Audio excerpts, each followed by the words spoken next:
¿Existe una diferencia entre su mente y su cerebro? Los psicólogos del comportamiento no reconocen esa diferencia, pero la Biblia ve esa diferencia en forma muy clara. Su mente no es la que piensa, sino su cerebro. ¿Sabía usted que la relación entre mente y cerebro es la misma que existe entre un guitarrista y su guitarra? El guitarrista utiliza la guitarra para expresarse por medio de la música. Hay una diferencia entre mente y la materia gris de su cerebro. Mente y cerebro son dos cosas separadas. Y tengo que reconocer, para efectos de la ilustración, que aunque todos tenemos guitarritas, algunos tienen mejores guitarras que otros. Quiero decir, tienen mejores cerebros que otros. Bienvenidos a El Amor que Vale. Soy Andrés García Vigio y les agradezco su amistad y sintonía. Hoy, el Dr. Adrian Rogers, en la voz del pastor Lenín de Llanón, inicia su estudio bíblico, La batalla por la mente. Tenga la bondad de buscar la segunda epístola a los Corintios, capítulo 10. Hoy hablaremos de la batalla por nuestra mente, porque esta es una batalla que todos estamos peleando y es importantísima. ¿Se ha dado cuenta que algunas de nuestras batallas son realmente tontas? Escuché de un hombre que se puso a dieta tratando de perder peso, pero en su camino hacia el trabajo había una cafetería. Y él pensó cuán bueno sería tomarse un cafecito con un rico pan de dulce. Y pensó, si encuentro un estacionamiento vacío frente a la cafetería, entro. Y así lo hizo. Después de manejar como 10 veces frente a la cafetería, hubo un estacionamiento vacío. Todos en mayor o menor grado tenemos esa clase de batallas, ¿verdad? Pero hay una batalla que es mucho más siniestra y mortal. Es la batalla por la mente. Esta batalla es entre Dios y Satanás, y el campo de batalla es nuestra mente, nuestra alma. Y todos quienes somos cristianos estamos en medio de esta batalla. Busque 2 Corintios 10, los versos del 3 al 5. Pues aunque estamos en la carne, no militamos según la carne. Porque las armas de nuestra milicia no son carnales, sino poderosos en Dios para la destrucción de fortalezas, derribando argumentos y toda altivez que se levanta contra el conocimiento de Dios, y llevando cautivo todo pensamiento a la obediencia a Cristo. Toda vez que esta batalla es real, este mensaje no solo que es de advertencia, sino también un llamado a las armas. Pero también deseo que sea de ánimo, porque cuando usted nace de nuevo, nace para ganar. Dios no le salva para que viva una vida derrotada. Pablo dijo, mas a Dios gracias, el cual nos lleva siempre en triunfo en Cristo Jesús. El plan de Dios para cada uno de sus hijos es de triunfo y de victoria en nuestras mentes. Quiero destacar 3 puntos en esta batalla por nuestra mente. Primero, las armas de nuestro enemigo. Veamos nuevamente el verso 4, porque las armas de nuestra milicia no son carnales, sino poderosas en Dios para la destrucción de fortalezas. Ahora, ¿quiénes son los participantes en esta guerra? ¿Quién ha declarado la guerra contra su mente, contra su alma? Nuestro enemigo no lo podemos ver física o carnalmente. Busque Efesios 6:12. Porque no tenemos lucha contra carne y sangre, sino contra principados, contra potestades, contra los gobernadores de las tinieblas en las regiones celestes. El diablo se ha ubicado en lugares estratégicos para hacerle la guerra a usted, y cuenta con una multitud de demonios para ese propósito. Son invisibles y están dedicados a la destrucción de su vida mental, dirigidos y bajo la autoridad del príncipe de las tinieblas que es Satanás. ¿Cuál es el trofeo en esta guerra? ¿Cuál es el campo de batalla? Veamos el verso 5. Derribando argumentos y toda altivez que se levanta contra el conocimiento de Dios, y llevando cautivo todo pensamiento a la obediencia a Cristo. Ahí lo tiene. argumentos, conocimientos, pensamientos, como elementos de esta guerra por la posesión de su mente. Satanás quiere conquistarla para poder controlarle a usted y luchar contra Dios. Hay una diferencia entre su mente y su cerebro. Los psicólogos del comportamiento no reconocen esa diferencia, pero la Biblia ve esa diferencia en forma muy clara. Su mente no es la que piensa, sino su cerebro, y la relación entre mente y cerebro es la misma que existe entre un guitarrista y su guitarra. El guitarrista utiliza la guitarra para expresarse por medio de la música. Hay una diferencia entre mente y la materia gris de su cerebro. Mente y cerebro son dos cosas separadas. Y tengo que reconocer, para efectos de la ilustración, que aunque todos tenemos guitarritas, algunos tienen mejores guitarras que otros. Quiero decir, tienen mejores cerebros que otros. Ahora escúcheme atentamente. Cuando usted se salva, tiene la mente de Cristo. No significa que su capacidad mental será extraordinaria, sino que tendrá la capacidad de pensar utilizando el cerebro que tiene. El diablo quiere su mente. Y el hecho de que usted tenga la mente de Cristo, el hecho de que usted haya sido salvado, no significa que la guerra se ha terminado para usted. Recuerde que Pablo está escribiendo a los hermanos en la iglesia de Corinto. Sin embargo, el apóstol tiene preocupación espiritual por ellos. Veamos 2 Corintios 11:3. Pero temo que como la serpiente con su astucia engañó a Eva, vuestros sentidos sean de alguna manera extraviados de la sincera fidelidad a Cristo. ¿Qué es lo que está diciendo el apóstol Pablo? Está diciendo que él siente temor de que, así como el diablo en forma sutil engañó a Eva, las mentes de ellos puedan ser corrompidas por Satanás y abandonen la sincera y pura devoción que deben tener a Cristo. El diablo pues quiere corromper su mente y tratará de evitar por todos los medios posibles el que usted tenga la mente de Cristo. Y Pablo está tratando a los hermanos en Corinto como si fueran sus hijos. Mire lo que dice en el verso 2 del capítulo 11, 2 Corintios. Porque os celo con celo de Dios, pues os he desposado con un solo esposo, para presentaros como una virgen pura a Cristo. Ahora, ¿qué significa esto de celo de Dios? Usted sabe, los celos pueden ser buenos o malos. Hay un celo que puede destruir, y hay un celo que protege a aquellos que amamos. Los esposos, por ejemplo, deben ser celosos de tener una devoción pura por su esposa, por sus hijos. Y lo mismo es con las esposas en su devoción hacia su esposo e hijos. El celo protector mutuo es necesario dentro del hogar. Un padre amoroso quiere llevar hasta el altar matrimonial a su hija y entregársela al novio como una virgen pura.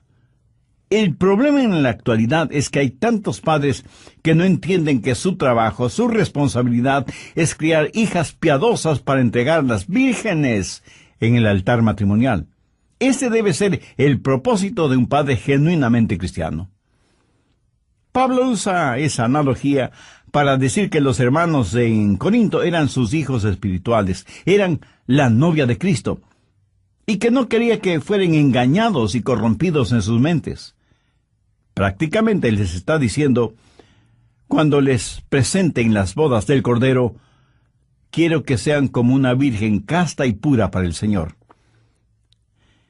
Tristemente tengo que reconocer que no hay suficiente pureza en las iglesias en nuestros días. Tal parece que las novias han perdido la capacidad de sonrojarse frente a las cosas impuras. La iglesia necesita recobrar la virtud de la pureza. Leí la historia de un hombre que vivió en Londres hace muchos años. Se le conocía simplemente como el señor Betts. Tenía un almacén de música. Un día un hombre vestido con harapos entró en el almacén y le dijo, necesito algo para comer. por favor, quisiera comprar mi violín. El señor Betts le dijo que ya tenía muchos violines. Pero el harapiento insistió, es que estoy verdaderamente necesitado. Por favor, cómpreme el violín. El señor Betts le compró el violín, por lo que en Londres hubiera sido el equivalente de $5. El hombre tomó el dinero, lo guardó en sus harapientas ropas y se fue. El señor Betts, que era músico, puso el violín bajo su quijada y empezó a tocar. Armoniosas y resonantes notas salieron de ese violín. El señor Betts se sorprendió de la calidad del sonido del violín y con la ayuda de una vela trató de ver su interior y pudo distinguir dos palabras: Antonio Stradivarius. Y se dio cuenta que tenía un verdadero tesoro en sus manos. Y el hombre de harapiento se lo había vendido por el equivalente de $5. El señor Betts era un hombre bueno y honesto. Salió a buscar al hombre harapiento, pero nunca lo encontró. Muchos años después, el señor Betts vendió ese violín por $5,000. En la actualidad, un violín Stradivarius cuesta una verdadera fortuna. Ahora haga la analogía. Algunos jóvenes se venden muy barato cuando permiten que sus cuerpos se conviertan en sucios objetos de placer sexual, en vez de cuidarse y guardarse para aquella persona con la cual se casará. Pablo dice, como un padre quiere proteger a su hija para presentársela pura a Cristo, así quiero protegerles a ustedes que forman la iglesia para que tengan una mente pura y una sincera devoción por Cristo. Mi amigo, hay una batalla por su mente. El diablo quiere poseer su mente porque sabe que si puede tenerla, puede corromperla, puede alejarle del Señor Jesucristo. Vivimos en un mundo que tiene una mente totalmente corrompida. Y recuerde que, de acuerdo a Génesis 6, Dios destruyó a toda una civilización porque todo designio de los pensamientos del corazón de ellos era de continuo solamente el mal. Por favor, busque Romanos 8:6. Porque el ocuparse de la carne es muerte, pero el ocuparse del Espíritu es vida y paz. Y en Proverbios 23:7 leemos, porque cuál es su pensamiento en su corazón, tal es él. O sea, la Biblia claramente enseña que necesitamos guardar, proteger nuestra mente. De paso, quiero decir algo para aquellos que pudieran estar cautivos en eso de la meditación trascendental. Eso es muy, pero muy peligroso. ¿Sabe lo que la meditación trascendental hace? Abre su mente para los espíritus diabólicos. A los practicantes de esta forma de ocultismo se les dice que deben entrar en un estado de meditación, a fin de hacer contacto con los espíritus. Mi amigo, eso es como irse por la noche a la cama, después de abrir todas las ventanas y todas las puertas, y esperar para ver qué o quién entra en su casa. Y usted dice, espero esta noche hacer contacto. Sí, a lo mejor hace contacto, pero con espíritus diabólicos. Su mente debe estar fija, firme en el Señor Jesucristo. El profeta Isaías dijo, tú guardarás en completa paz a aquel cuyo pensamiento en ti persevera. El diablo quiere su mente para continuar con su guerra contra Dios. Y Dios quiere su mente porque es por medio de ella que Dios le habla, le alcanza. Busque Efesios 4, los versos 17 y 18. Recuerde que Pablo escribió esta carta a los hermanos creyentes y les dice, esto pues digo y requiero en el Señor, que ya no andéis como los otros gentiles, que andan en la vanidad de su mente, teniendo el entendimiento entenebrecido, ajenos a la vida de Dios, por la ignorancia que en ellos hay, por la dureza de su corazón. Cuando Dios se comunica con usted, lo hace a través de su mente. En la actualidad tenemos a personas que van a los servicios de adoración y ponen todo su énfasis en el emocionalismo. Permítame decir que Dios no se comunica por medio de sus emociones, porque las emociones son la parte más superficial de su naturaleza. La salvación es el trabajo profundo de Dios. La gente se emociona con el ritmo de la música, se les pone la piel de gallina y dicen que han tenido una experiencia con Dios, cuando la verdad es que solo han tenido un hipo emocional. Dios se comunica por medio de la mente, y no estoy hablando de un racionalismo o intelectualismo. Hablo de que Dios se revela en su mente y que Dios nos cambia empezando con nuestra mente. En Efesios 4:23 Pablo dice, y renovaos en el espíritu de vuestra mente. Ahora, ¿cómo Dios le renueva a usted? En el espíritu de su mente. Usted puede cambiar su forma de vivir, cambiando su forma de pensar. Por eso en Romanos 12:12 el apóstol dice, no os conforméis a este siglo, sino transformaos por medio de la renovación ¿de qué? De vuestro entendimiento. Y aquí la palabra entendimiento significa mente. O sea que Pablo está diciendo que debemos ser transformados por medio de nuestra manera de pensar. Dios se comunica con usted por medio de su mente. Dios le cambia por medio de su mente. Y Dios le controla por medio de su mente. Recuerde lo que dice Romanos 8:6. Porque el ocuparse de la carne es muerte, pero el ocuparse del espíritu es vida y paz. Dios nos controla cuando le permitimos que controle nuestra mente. Y eso es exactamente lo que quiere hacer Satanás, controlar nuestra mente para poder controlarnos a nosotros. Por lo tanto, la batalla por nuestra mente es real. Segundo, la debilidad de nuestra carne.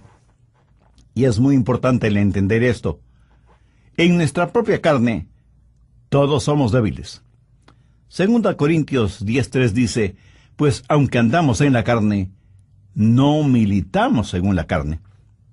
En otras palabras, su carne, o sea, su estado natural, de ninguna manera tiene lo que se requiere para tener un proceso mental correcto.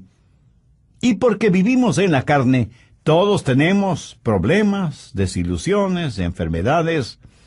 Todos experimentamos las cosas mundanas de la vida.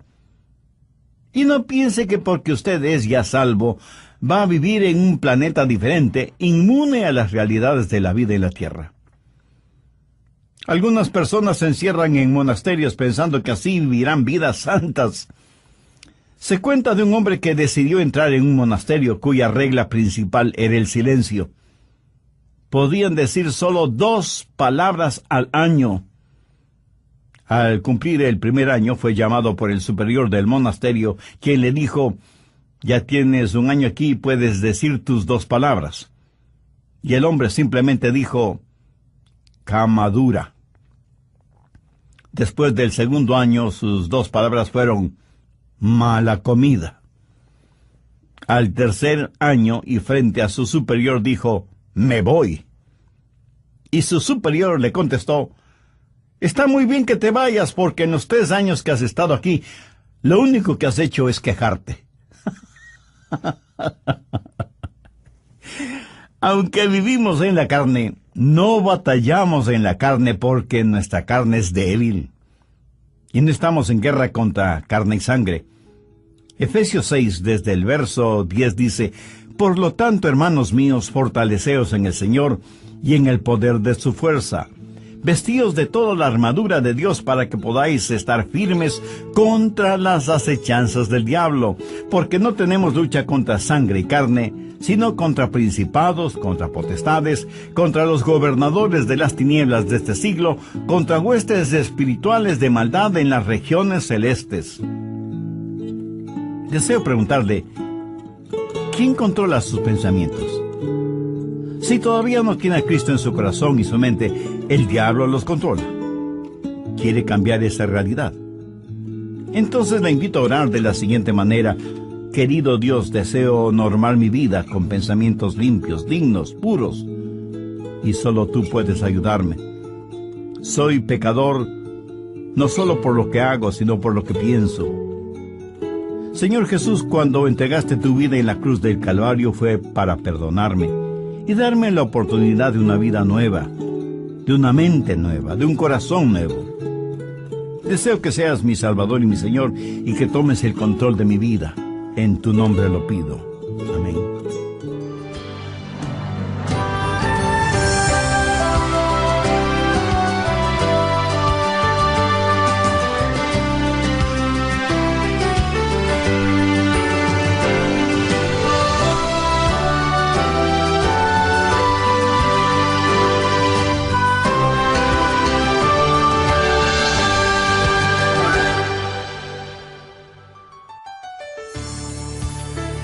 En una institución mental, determinaban si ciertos pacientes estaban listos para ser dados de alta. Los pusieron en un cuarto, abrieron las llaves del lavado hasta que el agua se desbordó. Les dieron unos trapeadores y les dijeron que debían limpiar el cuarto. Si ellos empezaban a usar los trapeadores sin cerrar las llaves del agua, no estaban listos para ser dados de alta. ¿Sabe que eso es lo que estamos haciendo en nuestra sociedad? Estamos tratando de limpiarla sin cerrar el flujo de agua. El problema está en nuestra mente, porque como pensamos, así somos. Y es de la mente, del corazón, que salen los actos de nuestra vida. En Lucas 6:45 leemos: el hombre bueno del buen tesoro de su corazón saca lo bueno, y el hombre malo del mal tesoro de su corazón saca lo malo, porque de la abundancia del corazón habla la boca. Así como es cierto que un árbol de manzanas no puede producir piñas, de la misma manera un hombre de malos pensamientos no puede producir buenas obras. Bienvenidos, soy Andrés García Vigio. Escuchemos al Dr. Adrian Rogers en la voz del pastor Lenín de Llanón en la parte final del mensaje La batalla por su mente. Mis amigos, nuestra batalla no es contra los partidos políticos, ni contra la oficina de impuestos, ni contra Hollywood, ni contra suegros, especialmente las suegras. La batalla de la mente es contra Satanás, y usted nunca podrá ser más listo que el diablo. Él se burla de nuestros esquemas, ridiculiza nuestras organizaciones, y aunque muchas personas piensan que esta batalla puede ser ganada por medio de la educación, eso no es cierto. Ahora escúcheme, de ninguna manera yo estoy en contra de la educación. Pero si usted educa a una persona que no conoce al Señor Jesucristo, lo único que hará es tener una persona más peligrosa, porque seguirá siendo un diablo, pero bien educado. Antes de ser salvo, yo tuve un amigo que era alcohólico y asistió a varios programas para rehabilitarse, pero luego aceptó al Señor Jesucristo como su Salvador, y esto es lo que él me compartió. Yo asistí a esos programas sin conocer al Señor Jesucristo. Era un borracho consuetudinario, y de esos programas salí siendo todavía un borracho, pero ahora tenía educación. ¿Lo ve? La educación no es la respuesta. Pero tampoco la legislación es la respuesta para la mente. Las armas de nuestra guerra no son carnales. ¿Cree usted que las leyes pueden controlar la forma de pensar de los seres humanos? En la actualidad estamos tratando de tener leyes para controlar lo que pensamos. La ley castigará toda manifestación de odio, verbal o físico. Sin embargo, ninguna legislación puede obligarnos a amarnos unos a otros, o a odiarnos unos a otros. Las leyes solo pueden restringir la maldad, pero no pueden impulsar la bondad. Así que ni la educación ni la legislación son la respuesta. El medio ambiente tampoco es la respuesta. Pablo dice que las armas de nuestra guerra no son carnales, y la educación, la legislación y el medio ambiente son métodos carnales. Esas son cosas que la gente puede hacer sin el Señor Jesucristo. ¿Cree que si usted tiene un mejor medio ambiente, eso cambiará su manera de pensar? Bueno, solo quiero que recuerde que Adán y Eva se metieron en problemas estando en el jardín del Edén. Y usted no puede pedir mejor medio ambiente que ese, ¿no le parece? Sin embargo, ellos fueron engañados porque Satanás manipuló sus mentes. En una institución mental estaban tratando de determinar si ciertos pacientes estaban listos para ser dados de alta. Los pusieron en un cuarto, abrieron las llaves del lavabo hasta que el agua se desbordó, les dieron unos trapeadores y les dijeron que debían limpiar el cuarto. Si ellos empezaban a usar los trapeadores sin cerrar las llaves del agua, no estaban listos para ser dados de alta. ¿Sabe que eso es lo que estamos haciendo en nuestra sociedad? Estamos tratando de limpiarla, sin cerrar el flujo de agua. El problema está en nuestra mente, porque como pensamos, así somos. Y es de la mente, del corazón, que salen los actos de nuestra vida. En Lucas 6:45 leemos, «El hombre bueno del buen tesoro de su corazón saca lo bueno, y el hombre malo del mal tesoro de su corazón saca lo malo, porque de la abundancia del corazón habla la boca». Tercero, las armas de nuestra batalla. Segunda de Corintios 10:4, «Porque las armas de nuestra milicia no son carnales, sino poderosas en Dios para destrucción de fortalezas». En los días de Pablo había una batalla. En un extremo estaba Pablo, y en el otro extremo, el Imperio Romano. El Imperio Romano había estado en existencia por 700 años, y tenía privilegio y poder. Tenía sus legiones romanas, una poderosa fuerza naval, el Senado romano, la ley romana, y parecía que toda la maldad del imperio estaba atrincherada en Corinto, en las mentes y corazones de la gente. Todo esto en contra de Pablo, pequeño judío, pero con un corazón lleno de Jesús, declarando la guerra a toda esa maldad. ¿Quién ganaría esa pelea? Pablo. ¿Cómo? No con armas carnales. Pablo habla de fortalezas en el verso 4, y se refiere a armas que tácitamente son poderosas en Dios para la destrucción de fortalezas. Las murallas de esas fortalezas iban a ser derrumbadas. ¿Qué clase de resistencia hubo en los corazones y mentes de los corintios entonces y en la actualidad en nosotros? Arrogancia, ignorancia, desesperación. Todas estas son fortalezas de maldad. Y dentro de cada fortaleza, los demonios trabajan en la mente en forma muy organizada, movilizando los ejércitos infernales para hacer más fuerte la resistencia. Sin embargo, Pablo dice que esas murallas se desmoronarán. Y en el verso 5 menciona cosas muy importantes, derribando argumentos y toda altivez que se levanta contra el conocimiento de Dios, y llevando cautivo todo pensamiento a la obediencia a Cristo. Aquí está esa fortaleza con sus altas torres, y Pablo penetrará esa fortaleza para alcanzar a quienes están adentro. Pero durante ese proceso, Pablo dice que tendrá que destruir esa fortaleza. Ahora, ¿de qué está hablando el apóstol? No está hablando de inteligencia, sino de intelectualismo, de sofisticación mental. Pablo sabe que dentro de esas fortalezas hay personas que están cautivas. Y él iba a capturar a esos cautivos para traer todo pensamiento cautivo que estaba secuestrado por Satanás a la libertad de la obediencia a Cristo. Y él no iba a pelear confiando en su fortaleza física, que no la tenía, ni en armas carnales convencionales, que son inefectivas en esta clase de guerra, sino que declara, porque las armas de nuestra milicia no son carnales, sino poderosas en Dios para la destrucción de fortalezas. Pablo dice, las armas de nuestra milicia. ¿Y cuáles son esas armas? En primer lugar, la soberanía de su comandante. Mire lo que dice en el verso 7. Miráis las cosas según la apariencia.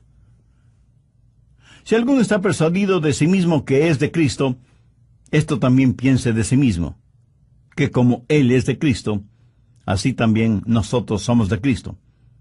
En otras palabras, Pablo dice que pertenecemos a Cristo. Él es nuestro comandante supremo. En Potsdam, durante la guerra, los japoneses le dijeron a Inglaterra y a los Estados Unidos que no se rendirían. Los aliados le dijeron a Japón: si no se rinden, les eliminaremos, les haremos desaparecer. Iremos contra ustedes con fuerza devastadora. Los japoneses dijeron: pelearemos contra ustedes. Las fuerzas aliadas bombardearon Hiroshima y Nagasaki con las primeras bombas atómicas utilizadas en la guerra. Los japoneses se rindieron después de que prácticamente casi fueron borrados de sobre la faz de la tierra. Satanás ha estado tratando de hacer hasta lo imposible para ganar esta guerra que tiene contra Dios. Cuando el Señor Jesucristo murió en el Calvario, fue como si hubiera dejado caer una bomba atómica sobre el diablo. Jesús dijo: ahora es el juicio de este mundo, ahora el príncipe de este siglo será echado afuera. Pero Jesús no solo es nuestro comandante supremo, sino que en segundo lugar tenemos su autoridad para hacer aquello que nos ha mandado hacer.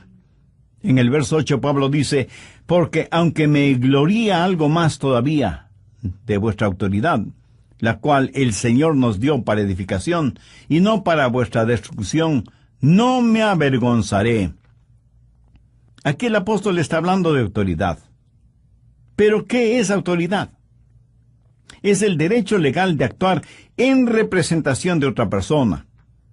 Jesús, quien ganó la guerra, nos ha dado ese poder legal. David, con su pequeña onda, y Dios, se enfrentó al gigante Goliat y lo mató. Yo, francamente, preferiría tener una pequeña onda y la ayuda de Dios que la espada de Goliat sin Dios. Jesús nos da esa autoridad.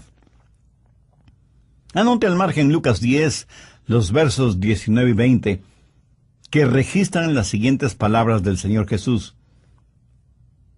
He aquí os doy potestad de hollar serpientes y escorpiones, y sobre toda fuerza del enemigo, y nada os dañará. Pero no os regocijéis de que los espíritus se os sujeten, sino regocijaos de que vuestros nombres están escritos en los cielos. Jesús dice que como hijos suyos tenemos poder, tenemos autoridad sobre todas las huestes diabólicas, pero que no debemos envanecernos ni regocijarnos por eso. No debemos ser orgullosos de tener esa autoridad, sino que nuestro gozo verdadero debe ser el saber que nuestros nombres están escritos en los cielos. Escúcheme, no es cuánto sabe usted sobre el diablo lo que le libera. Es su conocimiento del Señor Jesucristo lo que le dará la verdadera libertad. No hemos sido llamados a ser creyentes cazadores de fantasmas espirituales. La Biblia dice que debemos resistir al diablo, no que debemos cazarle.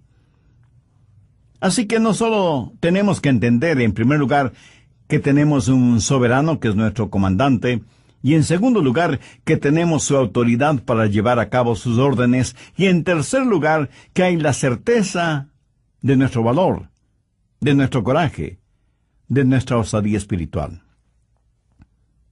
Veamos una vez más 2 Corintios 10, los versos del 8 al 11. Porque aunque me gloríe algo más todavía de vuestra autoridad, la cual el Señor nos dio para edificación y no para vuestra destrucción, no me avergonzaré. Para que no parezca como que os quiero amedrentar por cartas. Porque a la verdad, dicen, las cartas son duras y fuertes, mas la presencia corporal débil y la palabra menospreciable. Eso tenga en cuenta tal persona, que así como somos en la palabra por cartas, estando ausentes, lo seremos también en hecho, estando presentes. ¿Qué motivó a Pablo a escribir estas palabras? Bien, veamos brevemente el trasfondo del asunto. Algunas personas decían que Pablo siempre estaba escribiendo cartas duras y fuertes, pero que cuando él estaba presente tenía más bien un carácter débil. Decían, el león no es tan feroz como lo pintan. Y Pablo tiene que asegurarles que tanto como era fuerte y duro en sus cartas, lo mismo sería en forma personal, cuando estuviera entre ellos.